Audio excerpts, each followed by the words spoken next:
PF নিয়ে বড় খবর। চাকরি বদল করলেও অ্যাকাউন্টে ঝামেলা থাকবে না আর। চাকরি পরিবর্তন করলেই বদলাতে হয় পিএফ অ্যাকাউন্টও। না হলে আগের অফিসে কাজ করার সময় যে টাকা আপনার অ্যাকাউন্ট থেকে কেটে নেওয়া হয়েছিল পিএফ অ্যাকাউন্টে জমা রাখার জন্য তা আর পাবেন না। কর্মীদের সামান্যতম ভুলেও জলে যেতে পারে লাখ টাকা। তবে এই চিন্তা শেষ হলো এবার।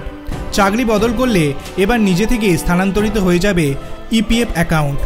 জানা গিয়েছে চাকরি বদলের সময় এবার থেকে ইপিএফ অ্যাকাউন্ট ম্যানুয়ালি ট্রান্সফারের আবেদন করতে হবে না। ইপিএফ নিজে থেকেই অ্যাকাউন্ট স্থানান্তর বা ট্রান্সফার করার পরিষেবা শুরু করেছে। 1 এপ্রিল থেকে এই পরিষেবা চালু হয়েছে। আগে এক চাকরি থেকে অন্য চাকরিতে যোগ দিলে ইউএনএন নাম্বার দিয়ে পিএফ অ্যাকাউন্ট ট্রান্সফার আবেদন জানাতে হতো। এবার থেকে সেই ঝামেলা আর থাকলো না। স্বয়ংক্রিয়ভাবেই স্থানান্তরিত হবে ব্যালেন্স। নতুন চাকরি পরিবর্তন করলে ইপিএফ অ্যাকাউন্টে টাকা স্বয়ংক্রিয়ভাবে স্থানান্তরিত হয়ে যাবে। এর জন্য কোনো আবেদন বা ফর্ম ফিল আপ করতে হবে না। মাসের পর মাস অপেক্ষাও করতে হবে না অ্যাকাউন্টে ট্রান্সফারের জন্য। প্রসঙ্গত, কর্মচারী তাদের বেতনের 12% ইপিএফে জমা হয়।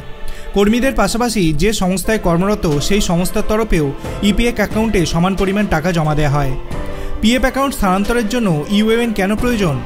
পিএফ অ্যাকাউন্ট খোলার ক্ষেত্রে বাধ্যতামূলক ইউনিভার্সাল অ্যাকাউন্ট নাম্বার বা ইউএএন। একাধিক চাকরি করলেও এক ব্যক্তির যাতে একাধিক আইডি বা অ্যাকাউন্ট তৈরি না হয় তার জন্যই কেন্দ্রীভূত প্ল্যাটফর্ম হিসাবে কাজ করে ইউএএন। পিএফ ছাড়াও বিভিন্ন পরিষেবা প্রদান করে ইউএএন, যার মধ্যে রয়েছে ইউএএন কার্ড, সমস্ত ট্রান্সফার ইন বিশদ সহ একটি আপডেট করা পিএফ পাসবুক, বর্তমান পিএফ আইডির সঙ্গে পূর্ববর্তী পিএফ আইডি লিঙ্ক করা, ক্রেডিট সংক্রান্ত মাসিক এসএমএস, এই সমস্ত। ভারত সরকারের তরফ থেকে এই পদক্ষেপটি আপনার জন্য কতটা সুবিধার হলো? আপনার অভিমত আপনি কমেন্ট সেকশনে জানাতে পারেন। ভিডিওটি ভালো লাগলে লাইক করবেন, চ্যানেলটিকে সাবস্ক্রাইব করতে ভুলবেন না। ধন্যবাদ।